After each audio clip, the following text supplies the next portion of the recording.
और लेकर चला गया। यार के कितने दुश्मन हैं यार, कितने लोग हैं यहाँ।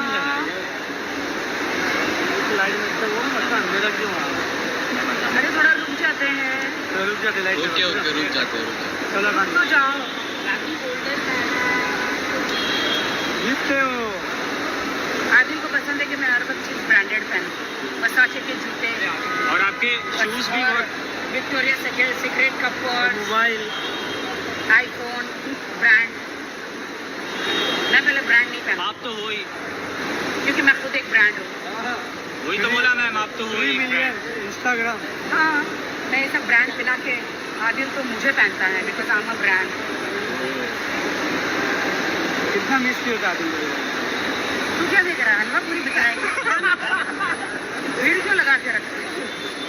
हाँ आंटी जी, बहुत मिस किए थे ना इन दिनों। चलो ना उधर कोने में। कौन से गेट से आने वाला है?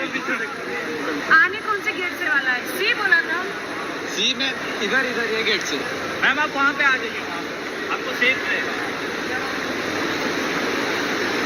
आदिल भाई आएंगे ना तो हम ये बोलेंगे देखो वो आ गया। आदिल भाई तो हैप्पी बर्थडे बोलेंगे। देखो वो आ गया, लेकिन आएगा ना।